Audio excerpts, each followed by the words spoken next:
Pakalak,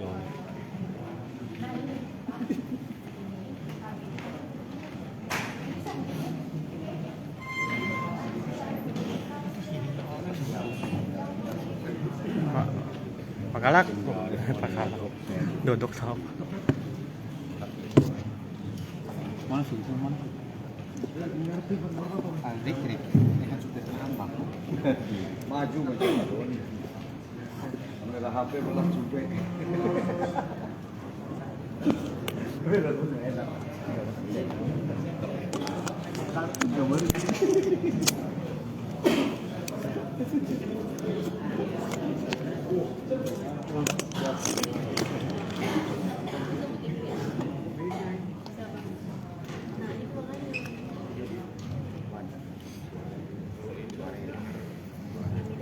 Itu suara.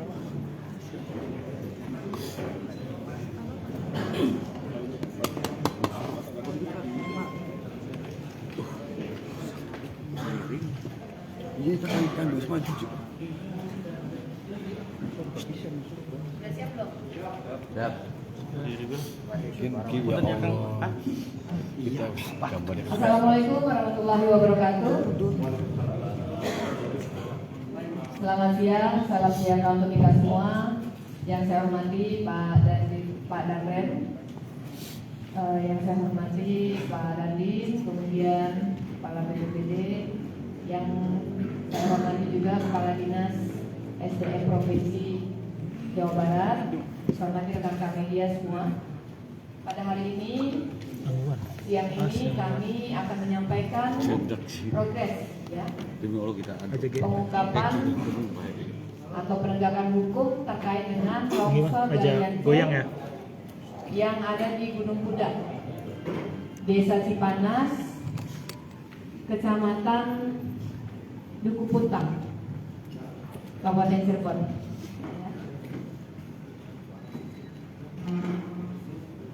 Adapun sama-sama kita ketahui bahwa pada hari Jumat tanggal 30 Mei 2025 sekira pukul 10.00 WIB di proyek Galian C atau proyek tambangan Koperasi Al Azhariyah, termasuk tadi saya sampaikan Desa Cipanas, Kecamatan Duku Puntang, terjadi aktivitas ya, penambangan material limestone atau truss yang dilakukan oleh para pekerja ya, yang kemudian terjadi longsor sehingga menimbulkan adanya korban jiwa dan kerugian material berupa alat berat dan truk. Dari hasil penyidikan, serangkaian proses penyelidikan dan penyidikan serta gelar perkara yang kami lakukan, kami sudah melakukan pemeriksaan terhadap 8 orang, ya, 8 orang saksi. Kemudian dari serangkaian penyidikan itu, kami menetapkan 2 orang tersangka. 2 orang tersangka dengan inisial AK yang merupakan ketua koperasi Al Azhariyah selaku pemilik tambang, yang beralamat di Desa Bobos, Kecamatan Duku Puntang, Kabupaten Cirebon. Kemudian tersangka yang kedua yaitu inisial AR yang merupakan kepala teknik tambang atau pengawas ya, yang beralamat di Desa Girinata, Kecamatan Duku Puntang, Kabupaten Cirebon. Adapun barang bukti yang berhasil kami sita ya, yaitu 1 kendaraan Isuzu dump truck Nopol S9044HG, kemudian 1 unit kendaraan Mitsubishi dump truck warna hitam Nopol S9665HD, kemudian 1 unit kendaraan Hino dump truck warna hijau kombinasi Nopol S9858HD, kemudian 1 ekskavator Dawson PC200 warna oranye, kemudian 3 ekskavator PC200 warna kuning, 1 bendel surat keputusan Kepala Dinas Penanaman Modal dan Pelayanan Terpadu 1 Pintu Pemerintah Daerah Provinsi Jawa Barat, kemudian nomor 540/64/29.1.70.0 DPMP TSP 2020 tentang izin usaha pertambangan operasi produksi koperasi Al-Azhariyah yang ditetapkan tanggal 5 November 2020. Kemudian 2 lembar surat larangan pelaksanaan kegiatan usaha pertambangan tanpa persetujuan RKAB. Nomor 3 garing ES titik 05.02 garing CD garing titik 7 Romawi dari kantor cabang Dinas SDM wilayah 7 Cirebon tertanggal 6 Januari 2025. Kemudian 2 lembar surat peringatan dari kantor cabang Dinas SDM 7 Cirebon nomor 228 garing ES titik 05.02 garing CD titik 7 Romawi tanggal 19 Maret 2025. Kemudian 1 lembar surat persetujuan pejabat sementara Kepala Teknik Tambang dari Direktorat Jenderal Mineral dan Batu Bara tertanggal 20 November 2021. Kemudian 1 lembar surat hasil uji kompetensi pengawas operasional pertambangan mineral dan batu bara tertanggal 21 Oktober 2021. 4 lembar surat keputusan LSP Energi Mandiri nomor 344 garing SK garing LSP PM garing 03 garing 10 garing 2021 tentang skema sertifikasi pengawas operasional pertama, pengawas operasional media dan pengawas operasional utama di TUK sewaktu PT Solusi Inspirasi Mandiri dari Lembaga Sertifikasi Profesi Energi Mandiri tanggal 18 Oktober 2021. Adapun modus operandi, ya, tersangka AK mengetahui adanya surat larangan pelaksanaan kegiatan usaha pertambangan tanpa persetujuan RKAB yang ditujukan kepada pemegang IUP dan mengetahui adanya surat larangan dari kantor cabang Dinas SDM 7 Cirebon untuk pelaksanaan kegiatan usaha pertambangan tanpa persetujuan RKAB tanggal 8 Januari 2025. Kemudian muncul kembali surat peringatan yang ditujukan kepada pemegang IUP Ketua Koperasi Al-Azhariyah pada tanggal 19 Maret 2025 berupa peringatan kepada pemegang IUP untuk menghentikan kegiatan usaha pertambangan tahap operasi produksi sampai dengan batas waktu yang tidak ditentukan. Tetapi yang bersangkutan tidak mengindahkannya, ya. Kemudian tersangka AR mengetahui adanya surat larangan pelaksanaan kegiatan usaha pertambangan tanpa persetujuan RKAB yang ditujukan kepada pemegang IUP dan mengetahui surat peringatan dari kantor cabang Dinas SDM 7 Cirebon untuk menghentikan kegiatan usaha pertambangan secara khusus pada lokasi TKP. Kemudian tersangka AK tetap melaksanakan kegiatan pertambangan dan memerintahkan tersangka AR untuk menjalankan operasional kegiatan pertambangan. Tersangka AR sesuai dengan arahan tersangka AK tetap melaksanakan kegiatan operasional pertambangan dengan tidak mengindahkan keselamatan dan kesehatan kerja atau kerja. Akibat dari pelaksanaan kegiatan pertambangan tersebut menyebabkan terjadinya longsor sehingga menimbulkan korban jiwa, ya, yang sampai saat ini sudah ditemukan 19 orang. Terhadap para tersangka dikenakan, kami sangkakan pasal 98 ayat 1 dan ayat 3 Undang-Undang Nomor 32 Tahun 2009 tentang perlindungan dan pengelolaan lingkungan hidup. Ancaman pidana penjara paling singkat 5 tahun, paling lama 15 tahun, dan denda paling sedikit 5 miliar dan paling banyak 15 miliar. Dan atau pasal 99 ayat 1 dan ayat 3 Undang-Undang 32 tahun 2009 tentang perlindungan dan pengelolaan lingkungan hidup dengan ancaman pidana penjara paling singkat 3 tahun dan paling lama 9 tahun, denda paling sedikit 3 miliar dan paling banyak 9 miliar.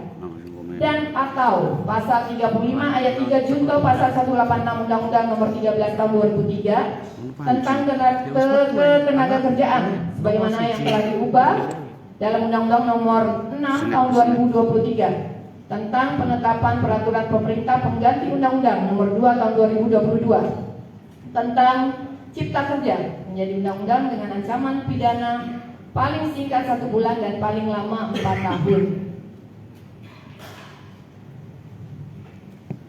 Pengurus dan atau pengusaha yang tidak menyediakan atau memberikan alat pelindung diri diwajibkan kepada tenaga kerjanya dan atau pemberi kerja yang tidak memberikan perlindungan keselamatan kepada tenaga kerjanya, ya.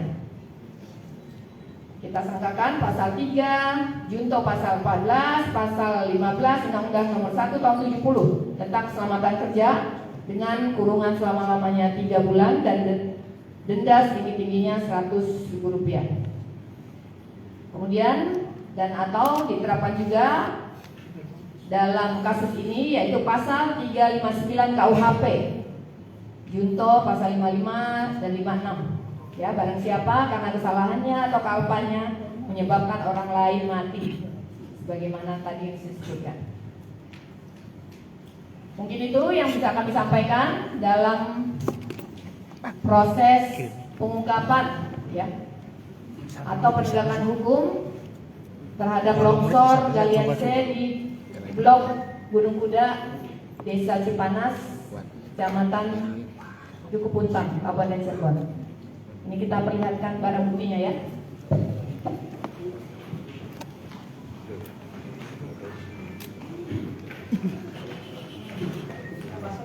Ini ngebalik kan sih? Ngebalik tuh.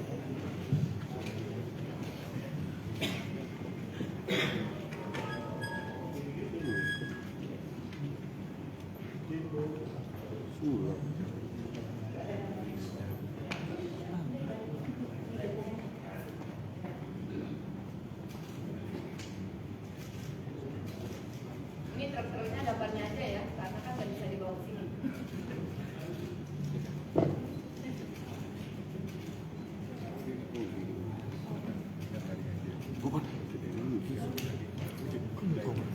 Gila TikTok.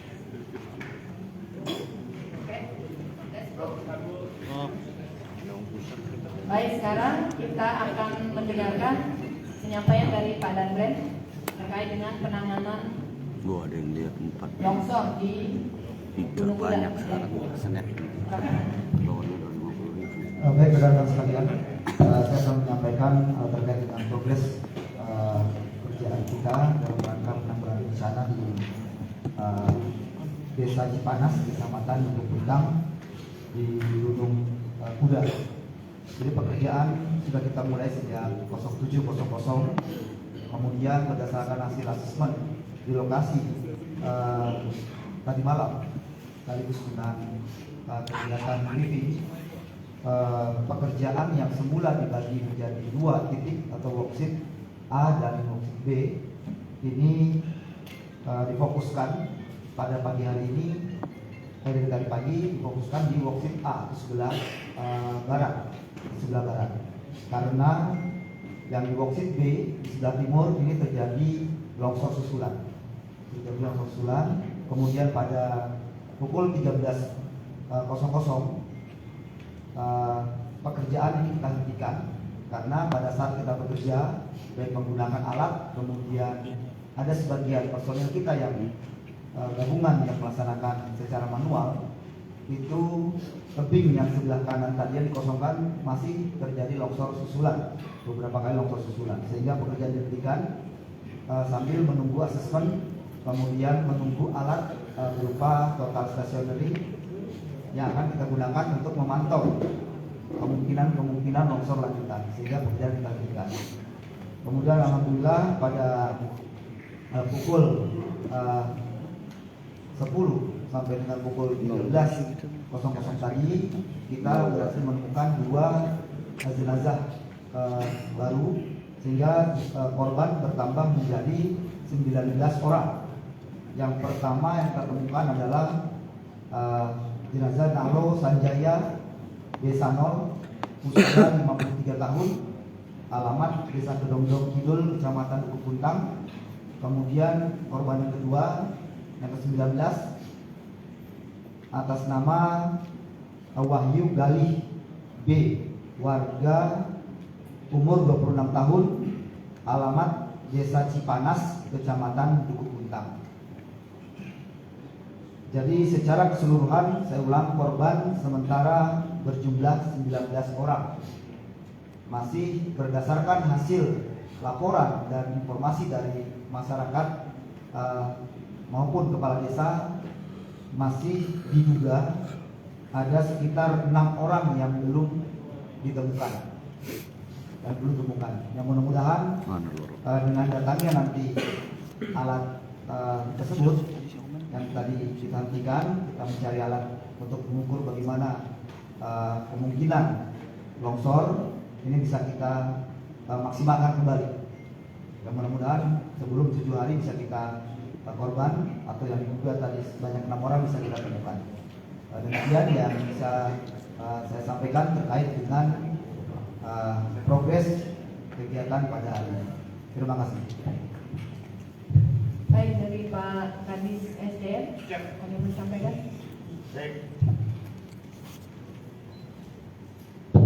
Baik, terima kasih. Assalamualaikum warahmatullahi wabarakatuh. Selamat sore, salam sejahtera buat kita semua. Menambahkan apa yang disampaikan oleh Pak Polres dan juga Pak Rem, bahwasanya Kokontren Aljaria ini sudah mendapatkan izin operasi produksi sejak tahun 2020 ya. Nomornya tadi sudah disampaikan oleh Bu Kapolres tanggal 5 November. Habisnya tanggal 5 November 2025 ya. Jadi blok Gunung Kuda itu ada 4 izin. Satu di antaranya adalah milik Aljaria, 2 di antaranya milik Kokontren Al-Islah, dan 1 lagi di antaranya masih tahapan eksplorasi. Juga nampaknya kepemilikannya adalah grupnya Aljaria, Kokontren Aljaria. Ya.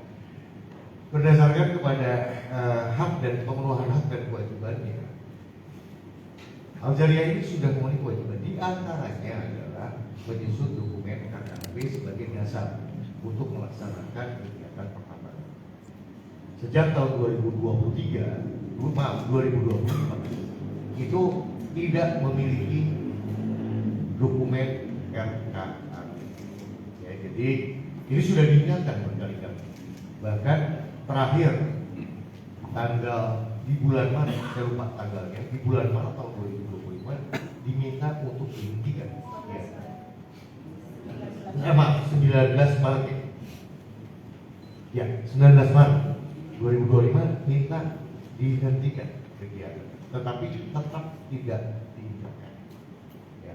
Oleh karenanya terus berjalannya waktu kejadian insiden di sana yang menyebabkan yang disampaikan meninggal 19 orang dan sebagainya, dan hari itu juga kami langsung mencabut izin operasi produksi ya, secara permanen Kontren Aljaria dan juga 3 lain, karena metode penambangannya mirip, karakteristik dari jenis batuannya juga mirip, dan ini berpotensi akan terjadi hal yang serupa. Kami sudah menurunkan tim gabungan baik dari Dinas Lingkungan Hidup, dari Dinas Perizinan, dari Dinas SDM, dan terakhir sejak kemarin menurunkan inspektor tambang untuk mengasesmen. Dan saat evakuasi ini, ya, sudah 3 hari belakang, inspektor tambang diharapkan bisa menjadi asesor untuk memastikan apakah aman dimulainya evakuasi, apakah tidak aman, dan seterusnya. Dan saya sudah meminta kepada Kementerian SDM agar inspektor tambang itu stay 24 jam ada di lokasi. Saya kira tambahannya itu. Terima kasih. Baik, ada pertanyaan dari rekan-rekan? Ya, ada mic-nya.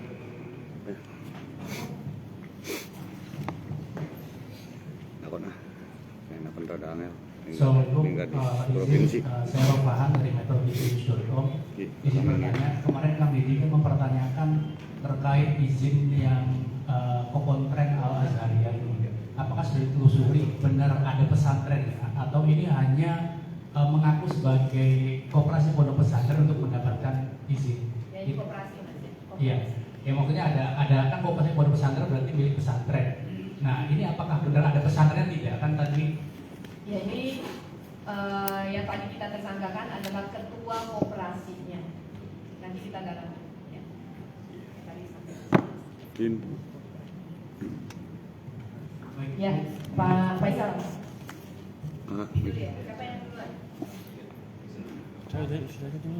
Yang ada ini. Sok duluan. Iya. Baik, saya keluar dari harian Kompas. Nah, selama 24 jam pemeriksaan kedua tersangka ini, apakah keduanya memiliki background di dunia pertambangan dan mereka, apakah pengakuan yang mereka, penghasilan mereka dalam sebulan itu bisa mencapai berapa miliar atau berapa, sehingga mereka bisa mengabaikan keselamatan karena ini untuk profitnya besar. Terima kasih, Bu. Ya. Untuk KTT ya, untuk KTT mereka ada sertifikasinya, ya, yang diberikan oleh dinas instansi terkait pasti. Syarat dan ketentuannya pasti ada, ya kan? Nah, itu backgroundnya pasti sudah ditelaah oleh pemberi sertifikasi tersebut. Ya. Kemudian untuk pertanyaan yang penghasilan ya, itu kan kita masih dalami berapa penghasilan si pemilik tambang sampai dengan hari ini, sampai dengan terjadinya longsor tersebut. Masih kita datakan.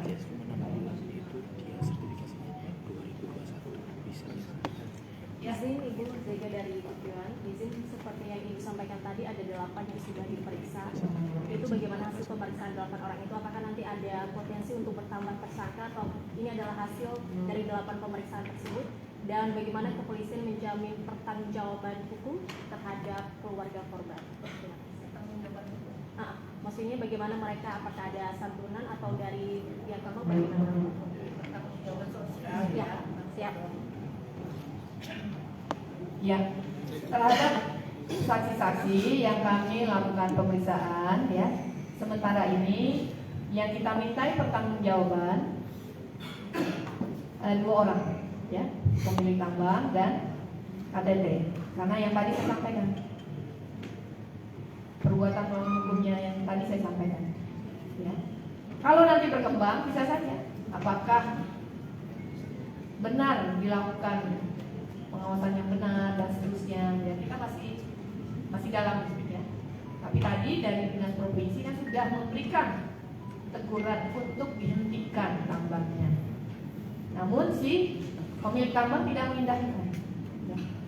Kita masih akan dalami. Izin mungkin pertanyaan pada Pak Kadis.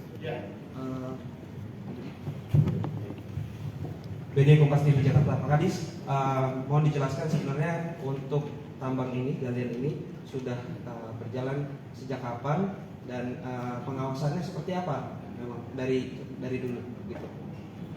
Baik, terima kasih. Jadi izin itu diterbitkan, sekali lagi saya sampaikan, izin itu diterbitkan tahun 2020 bulan November, yang berlakunya 5 tahun. Nah kemudian punya kewajiban dan juga mempunyai hak. Kewajibannya diantaranya adalah harus memiliki KTP, harus juga mempunyai rencana kerja dan anggaran biaya setiap tahunnya dan nanti dievaluasi setiap tahunnya. Kemudian juga harus memiliki juga rencana pasca tambangnya.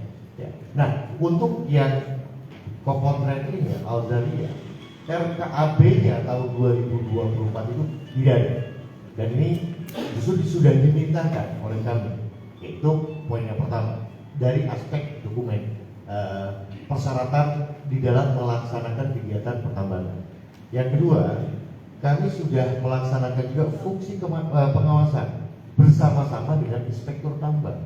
Karena pemerintah provinsi gitu ya, di dalam Perpres 55 itu hanya diberikan kewenangan untuk menindaklanjuti hasil dari pengawasan yang dilakukan oleh inspektur tambang. Nah, kemudian terakhir di tahun 2025 bulan Maret tanggal 19, cabang dinas wilayah 7 sudah memberikan surat kepada Kokontren untuk menghentikan kegiatan karena membahayakan. Kira-kira seperti itu. Terima kasih. Pak Kadis, izin mau nanya, dikeluarkannya izin itu kan tahun 2020 ya. Tahun 2015 itu kan sudah terjadi, Pak Kadis. Ada korban 7 orang meninggal dunia di situ. Kenapa bisa izin itu diterbitkan lagi? Sudah ada korban jiwa. Itu pertanyaannya Pak Kadis. Oke, baik, terima kasih. Jadi kronologisnya tahun 2015 pernah ada kejadian yang serupa. Nah tentunya ya saya yakini betul bahwa sebelum diterbitkannya izin tahun 2020 telah dilakukan pengkajian secara komprehensif, multisektoral, sehingga pemerintah provinsi pada saat itu tahun 2020 berani untuk memberikan izin berikutnya. Setiap tahunnya dievaluasi.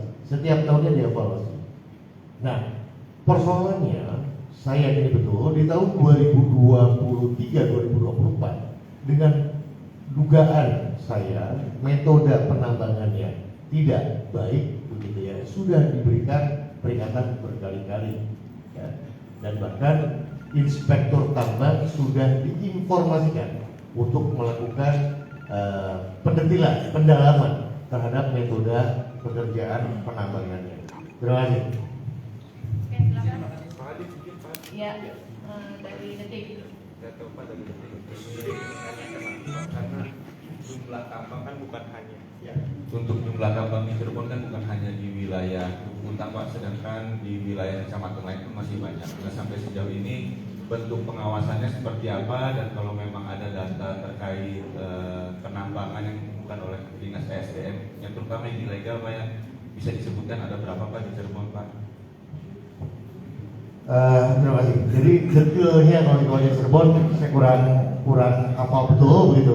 Tetapi yang ada di Jawa Barat semuanya total 176 yang tambang ilegal di 16 kabupaten, ya, dan satu kota Cirebon di area Sungai. Ya, jadi ada 176 dan ini sudah kami sampaikan melalui Korwas begitu di Polda berkenaan dengan kegiatan tambang ilegal. Nah kemudian kami sudah juga akan menerbitkan, akan menerbitkan surat dari saya yang ditujukan kepada seluruh pemegang izin usaha pertambangan operasi produksi yang jumlahnya ada 233 perusahaan begitu ya, untuk melaksanakan kegiatan penambangan dengan baik dan benar, dan itu sebagai dasar pengawasan yang akan dilakukan oleh Dinas SDM. Kemudian juga akan membuatkan surat ya ditujukan kepada seluruh pemegang izin usaha pertambangan eksplorasi yang jumlahnya ada 109 se-Jawa Barat agar dia melaksanakan eksplorasi, tidak melaksanakan kegiatan pertambangan, karena diduga kegiatan eksplorasi itu di dalamnya ada kegiatan penambangan. Kira-kira seperti itu. Terima kasih.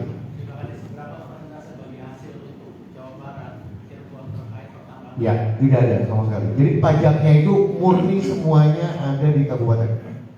Jadi bahan galian tambang, ya itu ketentuan. Bahan galian tambang, pajaknya semua ada di kabupaten. Ya, jadi pendapatan kabupaten. Kira-kira gitu ya. Jadi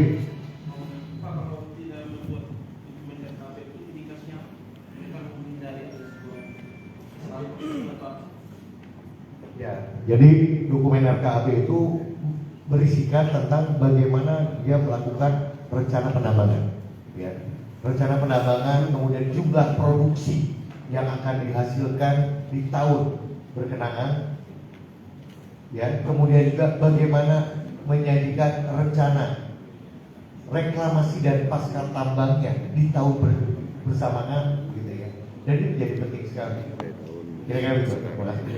Tadi ada pertanyaan dari TV1 atau CNN tadi ya, tanggung jawab sosial gitu ya, apa yang dilakukan oleh pemerintah. Kami tadi sudah mendapat informasi dari Pak Kadis juga bahwa Pak Gubernur juga sedang membahas ya, apa yang harus dilakukan terhadap masyarakat yang selama ini bekerja di lokasi tambang tersebut ya, sedang dibahas ya. Ada lagi? Cukup? Cukup? Izin Bu Aris dari Metro TV. Mungkin untuk Pak Adis, tadi kan disampaikan kalau aktivitas pertama itu tidak sesuai dengan metodenya Pak ya. Mungkin bisa diperjelas Pak, metode yang tidak sesuai itu seperti apa? Kan kemarin Simang Siur ada yang bilang cara untuk nambangnya itu dari bawah dulu ya ke atas. Nah itu lebih spesifik seperti apa Pak? Atau mungkin ada juga peralatan yang tidak memenuhi SOP atau seperti apa? Dan kemudian untuk Bu Komandan nih, Bu Kapolres, apakah mungkin sudah didalami terkait dengan dua tersangka ini? Ini bagaimana dia bisa menggait seluruh pekerja tambang itu ya kan, iming-iming apa yang diberikan gitu? Apakah masyarakat itu juga nggak tahu terkait dengan apa resiko bila bekerja di tambang tersebut begitu? Terkait pekerja tambang itu rata-rata korban yang meninggal dunia ini adalah pemecah batu dan kuli yang memuat batu ke truk. Jadi bukan karyawan dari koperasi tersebut ya, tapi adalah warga masyarakat yang bekerja memecah batu dan memuat pecah batu tersebut ke pembeli. Jadi yang membayar si kuli ini, pekerja ini adalah pembeli. Driver yang ditugaskan untuk membawa, jadi membayarnya adalah pembelinya. Jadi rata-rata yang bekerja di situ adalah freelance, Pak. Warga masyarakat yang memanfaatkan kondisi tersebut untuk mencari nafkah. Ya. Baik, jadi di dalam dokumen RKAB itu ada yang namanya rencana tambang.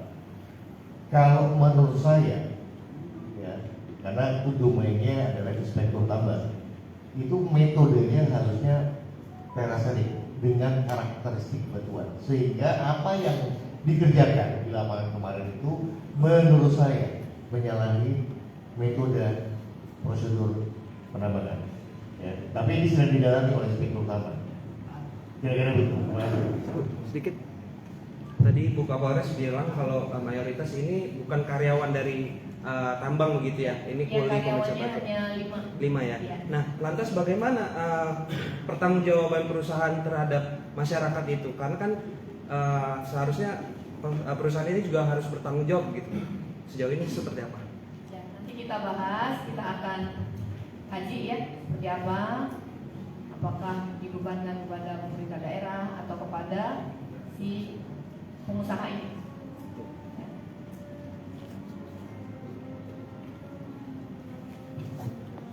Ya.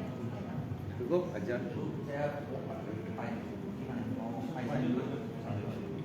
Saya Pak Ibu dari Kumparan. Ini mau nanya lagi penegasan. Memang itu pertama, apakah memang sengaja itu operasinya itu konveksnya itu. Terus kedua yang masalah operasi itu apakah sudah izinnya itu